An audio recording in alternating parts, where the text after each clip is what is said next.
JBN, we keep you informed. I am Michelle Jones, and in the news, bullet-riddled bodies of two men found. Two men were shot dead in separate gun attacks in Old Harbour, St. Catherine on Sunday night. The identities of the deceased have not been ascertained. Reports are that residents heard loud explosions sometime after 9 p.m. and alerted the police. On the arrival of the police, the body of a man was found lying along a section of Hart Street. In the second incident, which occurred approximately 2 hours later, residents also reported hearing gunshots coming from a section of West Street. The body of a man was later found with what appeared to be multiple bullet wounds. Both bodies were taken to the morgue. The Old Harbour police are investigating. Go-Go Club, bar and more at retirement dump, says Troop. Anything you want and more can be found at the problem-plagued retirement dump in St. James. Even a Go-Go Club, according to the councillor in whose division it sits.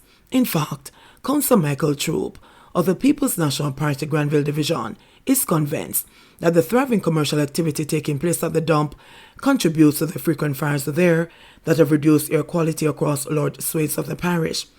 Let me give you a snapshot of what the dump looks like, he said in response to a query about whether the latest blaze had been caused by trespassers. If you want a drink of rum, there's a bar at the retirement dump. If you want any type of clothes, there's a store at the retirement dump. And if you want medication, there's an active bar. If you're into go-go, they have a nightclub up there. He was responding during last Thursday's regular meeting of the St. James Municipal Corporation to a question from Government Senator Councillor Charles Sinclair, Jamaica Labour Party, Montego Bay North East Division. On Monday afternoon, some of the scenes Troop described were easy to spot, like the car that doubles as a bar. Troop, in order to verify statements to the corporation, ordered a few sticks of cigarette for himself and a drink of rum for one of the workers. Other commercial activity had to be explained, like the blue cargo container that was being readied for rent for $5,500 a month, said one enterprising individual. The container offers a room, a bed, and a man. The old wooden barn, the former house of ill repute, were abandoned at another section of the site, the one that had the most recent fire. Commercial activity moves wherever the dumping takes place. There is a main gate at which entry is supposed to be monitored, but access was easily gained using a road at the back of the dump on Monday.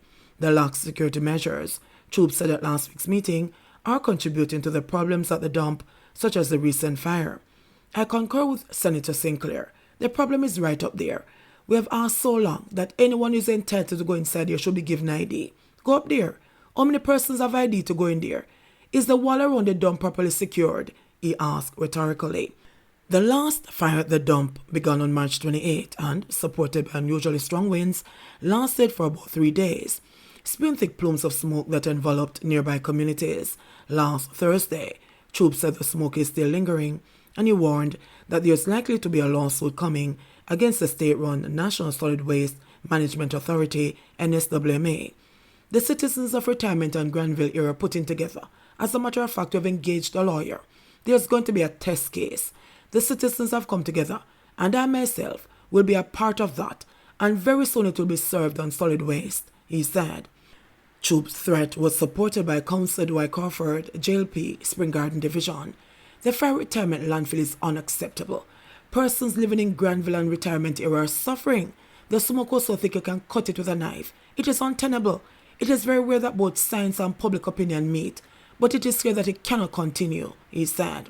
His suggestion is for the landfill to be relocated, as, in his view, the problems are too severe to fix. If we are drawing material from as far as Westmoreland, Hanover and Trelawney, there is no reason it should be right at the doorstep of the fastest growing city in this hemisphere. It can be relocated. I'm recommending to solid waste that they move the dump from the town and find some abandoned cane lands where nobody lives. So if there should be a fire, it would not affect thousands of residents, said Crawford. Glock found in sock in St. James operation. Police in St. James are reporting that one Glock 9mm pistol with a magazine containing 4 9mm cartridges was seized during an operation on Comet Drive, Bogarts in the parish on Monday. Reports are that about 2:45 p.m., a team was conducting operations in the area when an abandoned building was searched and the weapon and ammunition were recovered beneath a zinc in a multicolored sock. No one was arrested in connection with the find. Skeletal remains believed to be that of missing farmer found in St. Ann. Skeletal remains, believed to be that of a farmer who had gone missing, were found in Hinestown, St. Ann on Monday morning. The remains were believed to be that of Norman Thomas, 39, from the community. Residents decided to search the community and found the remains on Thomas's farm. Thomas was reported last seen on March 13, 2022, in the community by his mother. However, it was not reported missing to the police until 2 days ago, and an investigation was launched.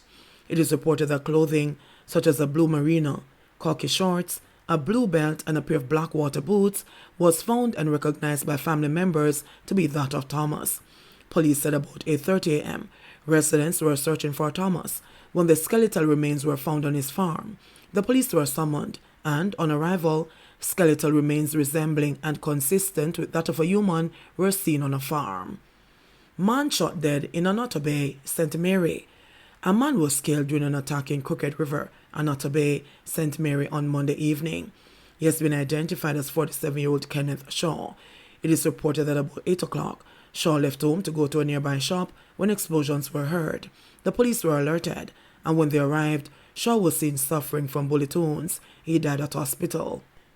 Easter joy as Mandeville Police Youth Club feeds homeless. Approximately 60 homeless persons in Mandeville received care packages of bun and cheese, juice, and clothing from the Mandeville Police Youth Club and Community Safety and Security Branch on Sunday.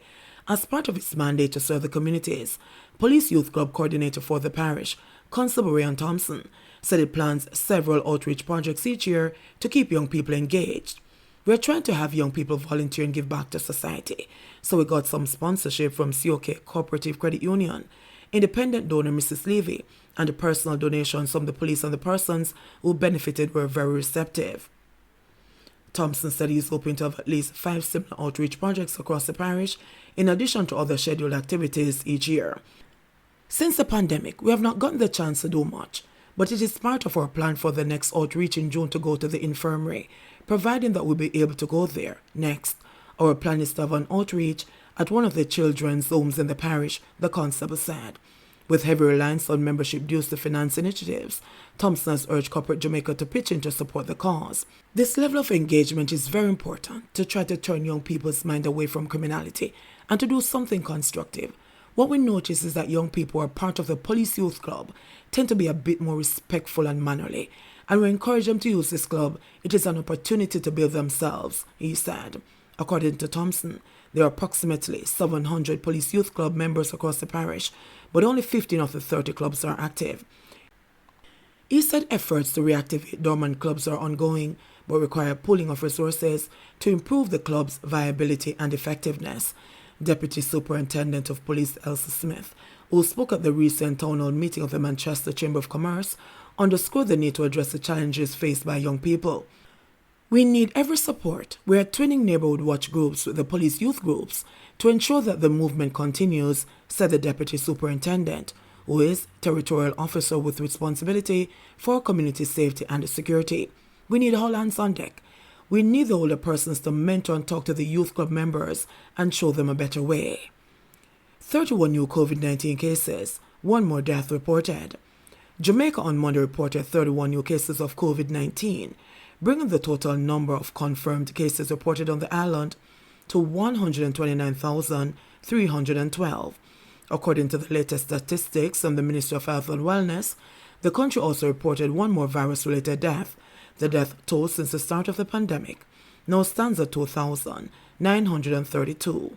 Of the newly reported cases, there were 11 females and 20 males, with ages ranging from 1 day to 108 years.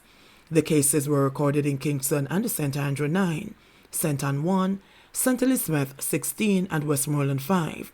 Meanwhile, the latest victim is a 68-year-old male from St. James who died in March 2021. The country also recorded 80 new recoveries, bringing the total number of recoveries to 82,693. The positivity rate in the latest round of testing was 6.4%. There are 299 confirmed active cases on the island. JBN, we keep you informed. Please remember to subscribe, like, share, leave us a comment, and click the notification bell to receive our daily news items.